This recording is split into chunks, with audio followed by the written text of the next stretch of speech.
ہمارے حضرت کیا فرمایا کرتے تھے کہ جب بیٹھو تو 10 دفعہ استغفار، گناہوں کی معافی، 10 دفعہ درود شریف. پھر کیا کرنا ہے؟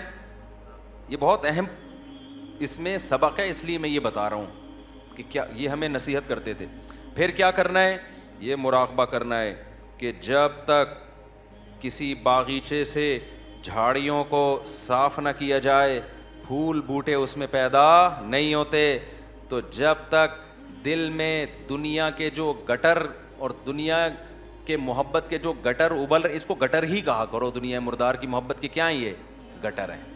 دنیا مردار کی محبت کے گٹر یہ جب تک بند نہیں ہوں گے، اللہ کی محبت کے چشمے نہیں پھوٹیں گے. ایک ہی سوراخ سے گٹر کا پانی بھی نکل رہا ہو اور چشمہ بھی نکل رہا ہو، کبھی دیکھا آپ نے؟ بولو نا کیا ہو گیا بھائی؟ جس سوراخ سے چشمے نکلتے ہیں ان سے گٹر کے پانی نہیں نکلتے. اور جن سوراخوں سے کراچی میں تو الحمدللہ یہ مثال سمجھانے کی ضرورت ہی نہیں ہے، ہر سوراخ سے گٹر کا پانی نکل رہا ہے. تو کبھی آپ نے دیکھا چشمے ابلتے ہوئے کراچی میں؟ تو جس دل میں دنیا مردار کے گٹر کا پانی ابلتا ہو، اس دل میں اللہ کی محبت کے چشمے نہیں پھوٹ سکتے. تو یہ حضرت فرماتے تھے یہ مثال سوچیں. کیوں سوچیں؟ آگے بتا رہا ہوں میں. پھر ایک اور مثال سوچیں، اور یہ ہمارے سب اکابر بتاتے رہے ہیں، صرف ہمارے حضرت کی بات نہیں ہے. دوسری کیا مثال؟ کہ جب سفید کپڑوں کو نیل لگایا جاتا ہے اس میں چمک پیدا کرنے کے لیے، تو پہلے میل کچیل کو صاف کیا جاتا ہے. ڈائریکٹ نیل نہیں لگا دیا جاتا ورنہ عجیب سا لگے گا. پہلے اس کا میل اتارا جاتا ہے، اس کے بعد اس میں برائٹنس پیدا کرنے کے لیے، اٹریکشن پیدا کرنے کے لیے، اس گند اور میل کچیل کو دور کرنے کے بعد پھر اس کو نیل کے پانی میں ڈبویا جاتا ہے. پھر کیسا اجلا اجلا اور چمکتا ہوا نظر آتا ہے وہ. تو جب تک دل میں اللہ کے غیر کی محبت کا گند صاف نہیں ہوگا، اللہ کی محبت کے نیل سے دل چمکدار نہیں ہوگا. یہاں تک کھوپڑی شریف میں بات آ گئی ہوگی میرا خیال ہے. پھر حضرت فرماتے تھے پھر اس کے بعد کیا کرنا ہے؟ ابھی تو یہ سوچنا ہے نا، سوچنے کے بعد کیا کرنا ہے؟ پھر اس کے بعد قبلہ رخ بیٹھ کے لا الہ الا اللہ کی ضرب لگانی ہے. آپ لوگ یہ کام نہ شروع کر دیں، وجہ میں بتاؤں گا آخر میں. لا الہ کرتے ہوئے کیا کرنا ہے؟ دائیں طرف سر کو لے کے جانا ہے، اور توجہ یہ کرنی ہے کہ دل سے لا الہ کا مطلب کوئی معبود نہیں، کوئی محبوب نہیں، کوئی بھی نہیں ہے. دل سے کیا کرنا ہے؟ سب کو نکال کے باہر الا اللہ. پھر واپس گردن کو لانا ہے اور دل پہ چوٹ مارنی ہے. کس کی؟ الا اللہ. لا الہ الا اللہ، لا الہ الا اللہ. کوئی نہیں ہے، صرف کون ہے؟ اللہ. تو اس کوئی نہیں میں نا یہ سارا گند نکالنا ہے. یہ گاڑی بھی نہیں ہے، یہ بنگلہ بھی نہیں ہے، یہ پیسہ جس پہ رالیں ٹپکتی رہتی ہیں ہر وقت، اور کسی کو کوئی معشوق ہو اس کو بھی نکال دو اسی بہانے، موقع اچھا ہے. پاگل ہو رہا ہے اس کے پیچھے، اپنی صحت خراب کر رہا ہے، اپنا ایمان خراب کر رہا ہے. تو لا الہ دل سے باہر، الا اللہ صرف کون؟ اللہ. جب بار بار یہ ذکر ہوتا ہے نا، لا الہ الا اللہ، لا الہ الا اللہ، لا الہ الا اللہ، لا الہ الا اللہ، لا الہ الا اللہ، آہستہ آہستہ ذہن بننا شروع کہ میرا معبود اور میرا محبوب کون ہے؟ الا اللہ، بس اللہ ہے. اس پہ میرا خیال ہے کسی کو علمی لحاظ سے اشکال ہو سکتا ہے، بھائی اس حدیث، اس ذکر کا اور اس اسٹائل کا قرآن و سنت میں کوئی ثبوت؟ اس ذکر کا تو ہے لا الہ الا اللہ کا، اس اسٹائل کا تو کوئی ثبوت نہیں ہے. تو خوب سمجھ لیں کہ بطور علاج جب کوئی چیز کی جاتی ہے نا، اس کو تصوف میں شغل کہا جاتا ہے. ایک ہوتا ہے ذکر، ایک ہوتا ہے شغل. تو جو بطور علاج کے جو چیز کی جاتی ہے، مائنڈ بنانے کے لیے کی جاتی ہے، اس کے لیے ثبوت کی ضرورت نہیں ہوتی، اس کے لیے ثبوت کی ضرورت نہیں ہوتی. اس کو سنت اگر کوئی سمجھے گا تو پھر کیا ہے؟ پھر یہ بدعت عمل ہے. بھائی قرآن و سنت سے اس انداز کا کوئی ثبوت نہیں ہے، لیکن ایک چیز تجربے سے ثابت ہو جائے کہ اس کا فائدہ ہو رہا ہے، اور فائدہ ہو کہ وہ چیز حاصل ہو رہی ہے جو اللہ چاہتا ہے، تو پھر اس کے لیے ثبوت کی ضرورت نہیں ہے. ہاں اگر یہ اجتماعی سطح پہ لوگوں کو بلا بلا کے یہ سیٹ اپ شروع ہو جائے نا، تو پھر یہ بدعت کا ذریعہ ہونے کی وجہ سے کیا ہوگا، پھر ناجائز ہوگا. تو آپ یہ کام نہ کریں، کوئی بدعت نہ بن جائے نہیں، لیکن ایک کام آپ لازمی کر لیں. جو میں نے اتنا لمبا چوڑا آپ کو یہ پورا طریقہ بتایا نا، آپ یہ نہ کریں یوں گردنیں، بعض لوگوں کے فرما بھی ٹیڑھا ہو جاتا ہے اس سے، یوں کرنے کے بعد پھر اٹھ ہی نہیں پا رہے نا، وہ ایسے ہی ہو گئی. تو یہ کام نہ کریں، بدعت کا کوئی ذریعہ نہ بن جائے. جب تک کسی شیخ سے باقاعدہ اصلاحی تعلق نہ ہو اور اس کی ہدایات اور رہنمائی نہ ہو، خود سے یہ کام نہ کریں. ایسی چیزوں سے بدعتیں پھر پھیلتی ہیں سوسائٹی میں. تو آپ نے کیا کرنا ہے، اللہ سے تعلق بحال کرنا ہے نا، تو اس کے لیے میں طریقے بتا رہا ہوں آپ کو. روزانہ صبح اور شام میں لا الہ الا اللہ کے ذکر کا معمول بنانا ہے. 10 دفعہ کم سے، دیکھو تبلیغ والے تسبیح بتاتے ہیں، تیسرا کلمہ 100 دفعہ، 100 دفعہ استغفار، 100 دفعہ درود شریف، صبح بھی اور شام بھی. اصل تو یہ ہے، کیونکہ تیسرے کلمے لا الہ الا اللہ خود بخود آ گیا ہے. میں اس سے بھی آسان پیکیج بتا رہا ہوں. اصل تو وہ ہے جو تبلیغ والے بتاتے ہیں. میں کیا بتا رہا ہوں اس سے بھی، کہ یار وہ نہیں ہوتا تو لا الہ الا اللہ ہی بیچ میں سے نکال لو نا، اسی کا وظیفہ پڑھ لو، اسی کو پابندی سے پڑھ لو. تو جتنے یہاں مرد اور خواتین آج بیان سننے کے لیے آئے ہیں، آج سے عزم کریں کہ ہم نے روزانہ کم سے کم 100 مرتبہ صبح اور 100 مرتبہ شام لا الہ الا اللہ کا ورد کرنا ہے. اچھا، ذکر میں اصل یہ ہے کہ آہستہ آواز سے کیا جائے. جہرن ذکر کو شریعت نے پسند نہیں کیا، لیکن اگر دل لگانے کے لیے، معنی اور مفہوم کا تصور دماغ میں بٹھانے کے لیے کوئی ہلکی آواز سے جہر کر لیتا ہے، ہلکی آواز سے، بہت شور شرابہ نہ ہو، تو اس میں بھی کوئی حرج نہیں ہے. تو آپ نے کیا کرنا ہے، یہ 2 مثالیں صبح سوچنی ہے. صبح کے وقت کر لیں اور شام کے وقت کر لیں. بیٹھیں قبلہ رخ ہو کے، 10 دفعہ استغفار اپنے گناہوں کو یاد کر کے، 10 دفعہ درود شریف پڑھ لیا. اس کے بعد ہلکی آواز میں لا الہ، مزے لے کے ذکر کرنا ہے، ٹرخانہ نہیں ہے. 100 دفعہ نہیں ہو رہا نا، 50 دفعہ کر لو. وہ کام جو تھوڑا ہو، پابندی کے ساتھ ہو. اللہ کو زیادہ محبوب ہے اس کام سے جو بہت زیادہ ہو لیکن اس کی پابندی نہ ہو. تو کیا کرنا ہے، ہلکی آواز سے لا الہ الا اللہ، لا الہ الا اللہ. اور تصور کوئی نہیں ہے. لا الہ کا مطلب، اللہ قرآن میں کہتے ہیں افرأیت من اتخذ الہہ ہواہ، تم نے ایسے لوگ دیکھے جن کا معبود ان کی خواہشات ہیں، خواہشات کو اپنا خدا بنایا ہوا ہے. تو لا الہ میں آپ نے کیا تصور، میری خواہشات میرا خدا نہیں ہے.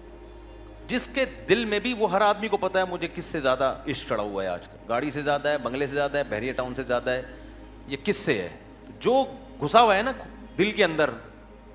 کسی کو کسی چیز سے ہوتا ہے، کسی کوئی، یہ جو عاشق ہوتے ہیں نا جن کو حرام عشق ہو جاتے ہیں، ان کو کہا جاتا ہے اس محبوبہ کا تصور کر کے دماغ سے نکالو جو حرام عشق ہے. سمجھتے ہو کہ نہیں سمجھتے؟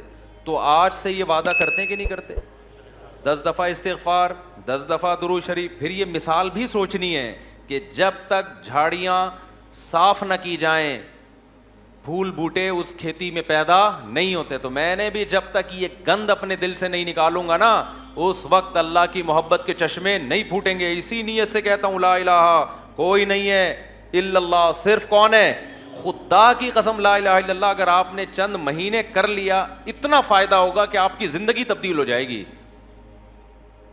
اور جتنے نفسیاتی ڈاکٹر جو آپ کو مختلف قسم کی ڈپریشنوں کے علاج بتا رہے ہیں نا، سارے فیل ہیں اس کے سامنے. لیکن شیطان کرنے نہیں دیتا کام. 2 دن کریں گے صوفی بن کے بیٹھ جائیں گے، اس کے بعد اب یہ تو ایسی تو کچھ فائدہ تو ہو نہیں رہا. چھوڑو یار، اللہ کا نام لینے کی توفیق تو مل رہی ہے نا، فائدے کو مت دیکھو. یہ نہیں دیکھنا کہ فائدہ ہو رہا ہے کہ نہیں ہو، بس نام بھی اللہ کا لینے کی توفیق مل گئی تو یہ فائدہ بھی بہت ہے، لیکن ہوگا فائدہ انشاءاللہ. ایک کام یہ کرنا ہے پوری زندگی پابندی کے ساتھ. اور اگر کسی سے بیٹھا نہیں جاتا، بعض لوگ ایسے ہیں کہ ان کے اسپرنگ لگے ہوئے ہیں، وہ ایک جگہ بیٹھ ہی نہیں سکتے. جہاں بیٹھیں گے اسپرنگ ان کو اٹھا کے دوسری جگہ لے جائے گا، وہاں بیٹھیں گے اسپرنگ اٹھا کے ان کو تیسری جگہ لے جائے گا، وہ بیٹھ ہی نہیں سکتے. تو چلتے پھرتے کر لو یار، جس طرح آپ کا دل لگ رہا ہے، آپ کا دماغ معنی اور مفہوم کی طرف جا رہا ہے، اس طرح کر لو. سمجھتے ہو کہ نہیں سمجھتے؟ نہیں بیٹھا جا رہا، چلتے ہوئے کر لو، ڈرائیونگ کے دوران کر لو، لیکن ترجمہ اور مفہوم سوچ کے یہ ذکر کرنا ہے. سمجھتے ہو؟ دوسرا کام، اللہ سے تعلق بحال کرنے کے لیے روزانہ ایک ٹائم دعا مانگنے کا معمول بناؤ. اللہ سے گڑ گڑا کے دعا مانگا کرو, دل لگے یا نہ لگے. باتیں کرنا سیکھو. لوگ کہتے ہیں ہمارے پاس الفاظ ہی نہیں ہوتے دعا کے, آ جائیں گے آہستہ آہستہ, جب کرتے رہو گے نا الفاظ بھی اللہ سکھا دے گا. آدم علیہ السلام نے جب توبہ کی ہے, قرآن سے پتہ چلتا ہے ان کے پاس الفاظ نہیں تھے کہ اللہ سے کیسے توبہ کروں میں, پریشان تھے, توبہ کے الفاظ نہیں تھے. قرآن کہتا ہے فَتَلَقَّىٰ آدَمُ مِن رَبِّهِ, رب نے آدم کو سکھائے الفاظ کہ یہ الفاظ سے دعا مانگو. تو جب آپ اللہ کے سامنے گڑ گڑاؤ گے تو انشاءاللہ اللہ آپ کو الفاظ بھی سکھاتا رہے گا. دعا ہی میں ایک اور کام کرو, ایک کتاب آتی ہے مناجات مقبولہ. کیا نام ہے کتاب کا؟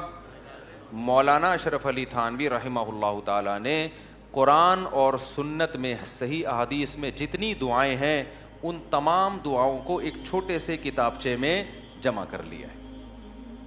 یہاں تک بات کلیئر ہو گئی. پھر کیا کیا ہے, اب ساری دعائیں روزانہ مانگنا تو بڑا مشکل ہے, تو بہت ساری دعائیں ہیں, تو انہوں نے ان ساری دعاؤں کو 7 حصوں میں ہفتے کے 7 دنوں میں ڈیوائڈ کر دیا ہے. اس سے وہ پڑھنا کیا ہو گئی ہیں, آسان. پھر لکھ دیا ہے ہفتے کی دعائیں, اتوار کی دعائیں, پیر کی دعائیں, منگل کی دعائیں, بدھ کی دعائیں, جمعرات کی دعائیں, جمعے کی دعائیں. تو جہاں جمعے کی دعا اسٹاپ ہو رہی ہے وہیں اسٹاپ کر دو, کیونکہ اب جو مناجات مقبولہ مل رہی ہے اس میں پھر لوگوں نے اپنی غریبیاں بھی بہت آگے لگا دی ہیں. تو آپ نے یہاں, میرا خیال ہے میں نے ساتھیوں سے کہا تھا رکھوائیں مناجات مقبولہ. یہ کوئی بزنس نہیں ہے, پتہ چلا مفتی صاحب منجن بیچ رہے ہیں اپنی کتابیں بیچ کے بغیر پروفٹ کے. یہاں میرا خیال ہے مل جائیں گے. تو میں نے بولا تھا سب کے لیے لے کر آؤ, بس یہ تو اللہ ان سب کو ہدایت دے. کل سے میں چیخ رہا ہوں کہ لوگ زیادہ ہوں گے, مناجات مقبولہ بہت زیادہ تعداد میں ہونی چاہیے تاکہ سب لوگ خریدیں. جی چلیں, آپ یہاں 150 ہوں گے اعتکاف والوں کے لیے, لیکن کسی کو فری پھوکڑ میں نہیں دینا ہے. فری والا کام ہمیشہ اس کا کوئی فائدہ نہیں ہوتا, پیسے خرچ کر کے لینی ہے, کوئی پروفٹ نہیں ہے. تو باقی لوگ بنوری ٹاؤن سے بھی ملتی ہے, ہر جگہ سے مل جاتی ہے, ٹھیک ہے نا. وہ کتاب خواتین بھی رکھیں, مرد حضرات بھی گھر میں رکھیں. اس سے فائدہ کیا ہوگا, ویسے الگ سے بھی دعا ہاتھ اٹھا کے اخپل طریقے سے مانگیں, رٹے رٹائے الفاظ نہ ہو, آپ کے اپنے الفاظ ہوں. اور دوسرا, اس دعا کو بھی روزانہ پڑھنے کا معمول بنائیں. اس سے فائدہ کیا ہوگا, اس میں قرآن و سنت کی جتنی دعائیں, پیغمبروں کی دعائیں ہیں, اللہ نے جو دعائیں ہمیں خود سکھائی ہیں, وہ ساری ایک ہفتے میں آپ مانگ لو گے. تو یہ کوئی کم فضیلت ہے, بہت بڑی فضیلت ہے. اور پھر ایک اور خاندانی فائدہ ہوگا, جب آپ وہ پابندی سے پڑھنے کا معمول بناؤ گے نا, تو 6-7 مہینے, سال کے بعد جا کے وہ ساری دعائیں آپ کو یاد ہونا شروع ہو جائیں. ایک وقت آئے گا آپ کے سینے میں دعاؤں کا بہت بڑا ذخیرہ ہوگا. تو معمول بناؤ گے کہ نہیں بناؤ گے؟ مناجات مقبولہ خریدیں. اس کا یہ مطلب نہیں کہ الگ سے دعائیں نہیں, وہ الگ سے مانگنی ہے. کتنے کام ہو گئے؟ 3 کام. چوتھا کام دعا, وہ تو میں پہلے بتا چکا ہوں, یہ تیسرے کام میں آ گیا. چوتھا کام آپ نے کیا کرنا ہے, روزانہ کم سے کم 1 پارے کی تلاوت کرنی ہے. موبائل سے جان چھوٹے گی نا, لوگ کہتے ہیں پھر بھائی سارا دن موبائل میں لگے رہتے ہیں, تو موبائل نہیں ہو تو کیا کریں. تو یہ کام کریں گے تو پھر تھوڑا بہت موبائل کے لیے وقت بھی آپ کو مل جائے گا. تو پہلے اپنے آپ کو اچھے کام میں بزی تو کریں نا. تو کیا کرنا ہے, روزانہ 1 پارہ قرآن کی تلاوت. اگر آپ اٹک کے پڑھتے ہیں, 1 پارہ پڑھنا بہت مشکل ہے, تو ٹائم کر لیں آپ کہ میں روزانہ آدھا گھنٹہ قرآن مجید کی تلاوت کروں گا. یہ بھی مشکل لگ رہا ہے تو زیادہ فنٹر بننے کی ضرورت نہیں ہے, آپ کہیں 25 منٹ کروں گا. یہ بھی مشکل لگ رہا ہے تو کوئی بات نہیں, 20 منٹ پہ لے آئیں. یہ بھی مشکل لگ رہا ہے 15 منٹ پہ لے آئیں. یہ بھی مشکل لگ رہا ہے آپ بولیں صرف 10 منٹ میں تلاوت کروں گا. کوئی ٹینشن کی زیادہ کے چکر میں نہ پڑیں. شیطان کیا کہتا ہے, تو بہت نیک آدمی, یہ 10 منٹ سے کیا ہوتا ہے, سارا مسئلہ یہاں سے خراب ہوتا ہے. آپ 10 منٹ بیٹھ جاؤ قرآن لے کے. وہ 10 منٹ جو پابندی کے ساتھ ہو, اس 2-3 گھنٹے کی تلاوت سے بہتر ہے جس میں 2 دن بہت بڑا ولی اللہ بنا ہوا ہے, اس کے بعد مارکیٹ سے شارٹ ہو گیا. آئی بات سمجھ میں؟ تو روزانہ کیا کرنا ہے, تلاوت کا معمول بنانا ہے. کتنے کام ہو گئے؟ 4. 5واں کام کیا کرنا ہے آپ نے؟ دیکھو قرآن میں تہجد کی اتنی زیادہ فضیلت اللہ نے بیان کی ہے نا کہ ایسا لگتا ہے کہ جو جنت میں جائیں گے وہ تہجد تو پڑھتے ہی ہوں گے لازمی. یعنی قرآن سے ایسا لگتا ہے, کہیں بھی ایسا نہیں ہے کہ جنتیوں کی صفت بیان کی اور تہجد کا اس میں تذکرہ نہ ہو. تو ہمت کر کے نا رات کو 2 سے 4 رکعتیں کم از کم پڑھنے کا معمول بنا لو. اور اس 4 اور جو دعا کرو گے نا وہ اسی 4 رکعتوں کے بعد, وہ جو ایک معمول میں نے بتایا نا دعا کا, کیونکہ سب سے زیادہ قبولیت کا وقت کون سا ہے؟ رات کا آخری. تو ہماری خواتین کو بھی ان چیزوں کا اہتمام کرنا چاہیے اور ہمارے مردوں کو بھی. آپ دیکھنا انشاءاللہ زندگی میں آہستہ آہستہ زبردست تبدیلی آنا شروع ہوگی, سکون آنا شروع ہوگا گھروں میں, اطمینان ایک دم سے نہیں ہو جاتا سب کچھ, تھوڑا سا اللہ سے کنیکشن بحال ہونا شروع ہوگا. اور یہ تو ہے, یعنی یہ فرائض واجبات کے بعد کی بات کر رہا ہوں. اور دوسرا جو اللہ کے مخلوق کے حقوق ہیں ان میں سب سے بڑا حق یہ ہے کہ مخلوق پہ پیسہ خرچ کیا جائے. انگریزوں والے اخلاق سے کچھ بھی حاصل نہیں ہوتا, لوگ تعریفیں کر دیتے ہیں بہت اچھے. گورا کیا کرتا ہے, مسکراتا بہت ہے, وہ کبھی غصہ نہیں آئے گا اس کے, اچھی بات ہے, یہ کوئی بری چیز نہیں ہے. روکھڑا نہیں نکلتا اس کی جیب سے. بات آ رہی ہے سمجھ میں؟ ابے بھائی بس یہ کہہ کے بیان ختم کر رہا ہوں. گورا پتہ ہے کیا ہے, بہت اچھا ہے. کیوں؟ جب آپ سے ملے گا نائس ٹو میٹ یو, آپ سے مل کے مجھے خوشی ہوئی. جب بات کریں گے مسکرا کے, اچھی بات ہے, حدیث میں آتا ہے مسکرا کے بات کرنا صدقہ ہے. کبھی کسی سے لڑیں گے نہیں اور بڑے تمیز سے سب کچھ. روکھڑا نہیں نکلتا گورے کی جیب سے. آپ جو دیکھ رہے ہیں نا بل گیٹس وغیرہ بہت زیادہ پیسہ ان کے پاس ہے, تو یہ جو کر رہے ہوتے ہیں نا یہ ان کے چونی اٹھنی ہوتی ہے, سمجھتے ہو؟ یہ جو اتنا خود ٹرسٹ میں دے رہے ہوتے ہیں یہ ان کی چونیاں اٹھنیاں ہیں.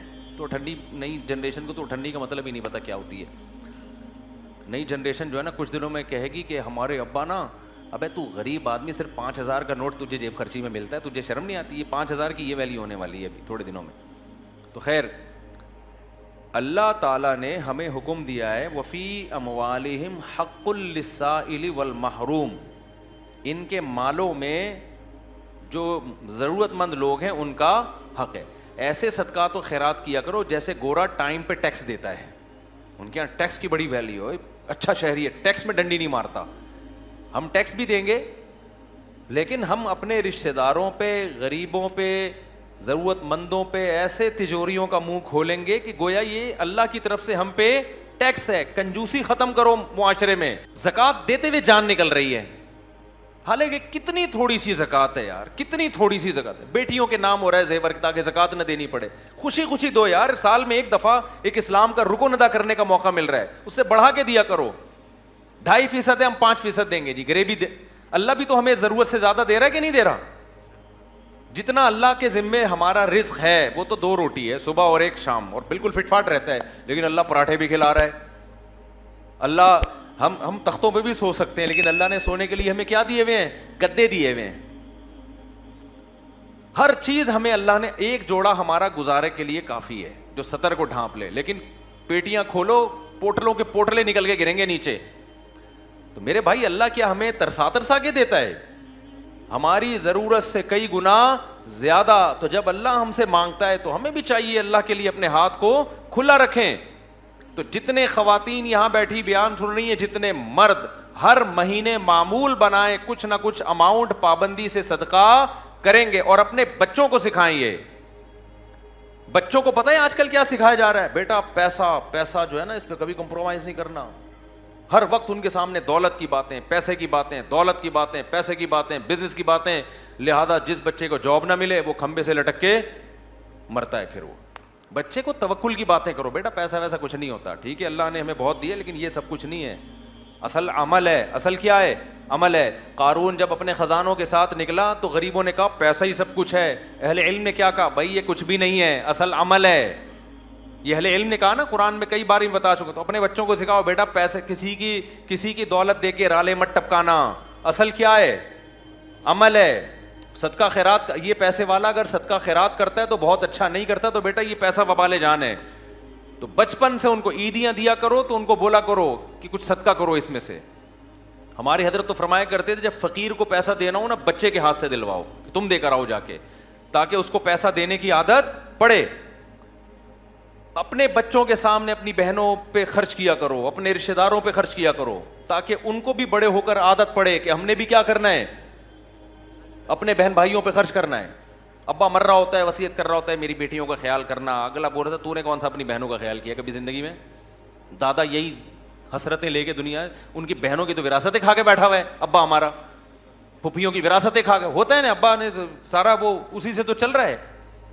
تو بھائی دل بڑا کرو گے تو اللہ بھی کیا کرے گا, ہاتھ اپنے بڑے. اور دل کنجوس کرو گے نا, ایسے بچا بچا کے گلک لا کے دیے ہوئے بچوں کو کہ گلک میں, میرے اللہ کا بڑا فضل ہے, جب میں بچپن میں گلک رکھتا تھا نا تو مجھ سے 2-4 دن تک چلا ہی نہیں جاتا تھا وہ, اس کے بعد لات مار کے توڑتا تھا. بھائی جا کلفی کھا, آئس کریم کھا. یار ہم جاتے تھے ٹافیاں کھا رہے ہوتے تھے اور پتہ نہیں کون سی چھالیاں اور سوف, ہم سے ہوا ہی نہیں یہ کام, اللہ نے بچایا ہمیں اس لعنت سے. اب گلک یار ایک ٹینشن ہے بھائی, مجھے کلفی کھانے کا بھی دل چل رہا ہے, دل چاہ رہا ہے, اور پیسے میں چمنی کس میں ڈال رہا ہوں, گلک میں. ٹینشن ہے یار, کھاؤ, کل کس نے دیکھی ہے.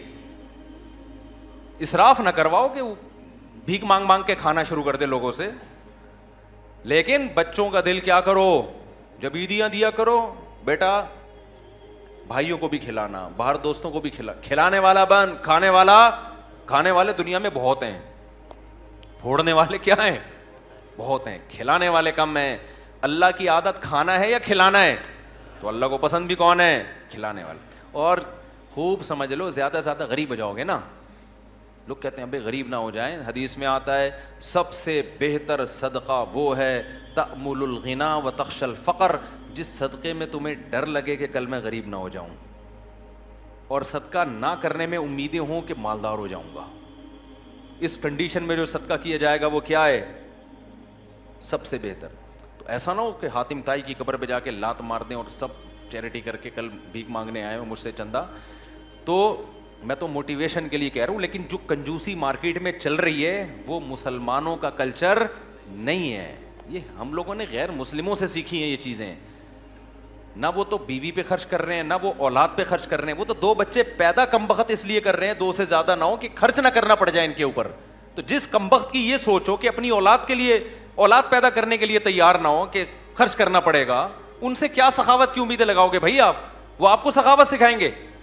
خرچ کرنے کا سب سے بہترین محل تو ماں باپ اور اولاد ہیں, انہی کے لیے تو انسان کماتا ہے. کوئی بات نہیں, پیدا ہوں گے کھلائیں گے, کوئی بات نہیں. اور بچے کہیں نا کہ ابا کھانے کو روٹی نہیں ہے, بیٹا روٹی ضروری نہیں ہے, اللہ پیٹ ضرورت کا, ہمارے نبی کو تو 40 دن روٹی نہیں ملتی تھی, کوئی ضروری نہیں ہے,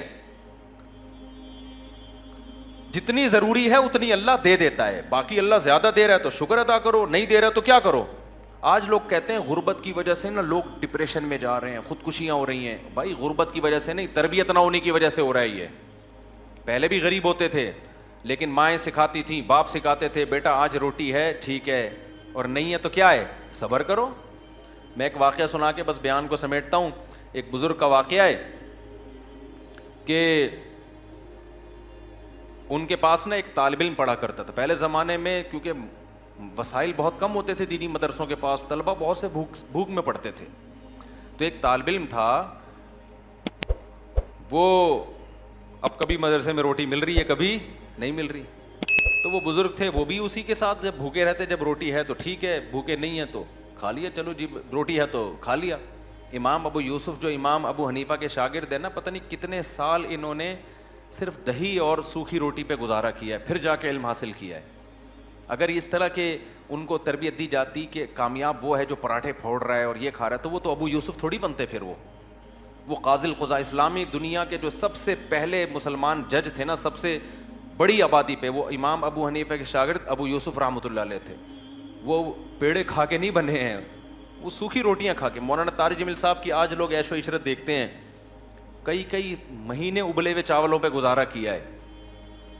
تو وہ جو بزرگ تھے نا, ان کے شاگرد نے کیا کہا, جب کھانا ہوتا نا تو وہ کھلا دیتے, جب کھانا نہیں ہوتا تو وہ بزرگ کہتے کہ بیٹا آج ہم اللہ کے مہمان ہیں, آج ہم کیا ہیں, آج اللہ کھلائے گا. مطلب ہے کہ کوئی کھانے کا انتظام اللہ کھلائے گا, کہ یہ مطلب ہوتا ہے کہ کوئی انتظام, بس اللہ تسلیاں دے گا, یعنی صبر کی توفیق دے گا.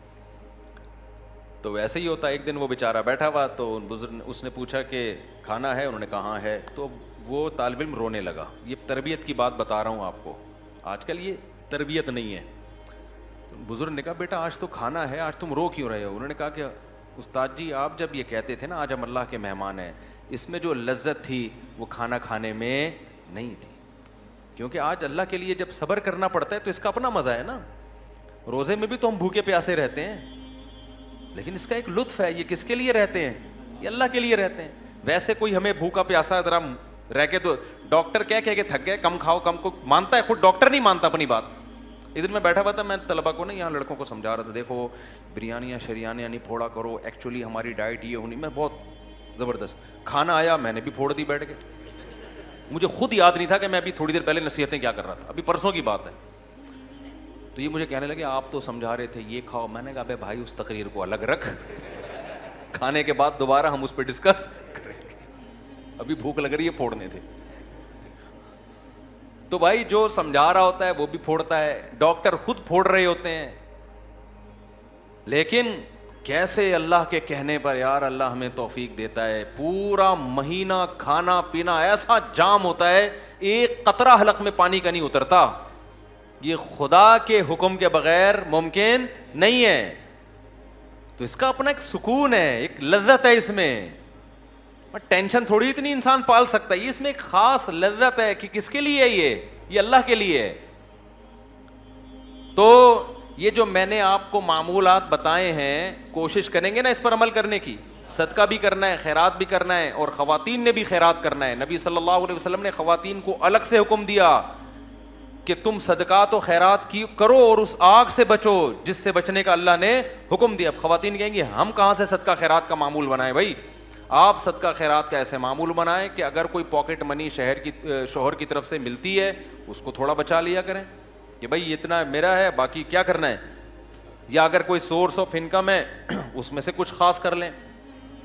یا یہ بھی نہیں ہے, کچھ بھی نہیں مل رہا, تو نبی صلی اللہ علیہ وسلم نے فرمایا جو عورت شوہر کے پیسے صدقہ کرے شوہر کی اجازت سے, اپنے پاس صدقے کے لیے کچھ بھی نہیں ہے, شوہر سے یہ کہے کہ میں نے فلاں کو صدقہ کرنا ہے, میرے پاس پیسے نہیں ہیں, آپ مجھے اتنے پیسے دے دو تاکہ مجھے صدقے کا ثواب مل جائے. شوہر انسان کا بچہ تھا, اتفاق سے اس نے بھی کچھ پیسے نکال کے بیگم کو دے دیے کہ چل بھائی تیرے پاس نہیں ہے تو میں تجھے دے دیتا ہوں. تو نبی نے فرمایا کہ شوہر کو بھی مکمل ثواب ملے گا صدقے کا, اور عورت کو بھی مکمل, حالانکہ پیسہ عورت کا خرچ نہیں ہو رہا ہے. سمجھتے ہو کہ نہیں سمجھتے ہو؟ تو اس لیے بھائی یہ صدقات و خیرات کا معمول بناؤ, اس کی عادت ڈالو. یہ چند معمولات ہیں جو ہم نے پورے سال پابند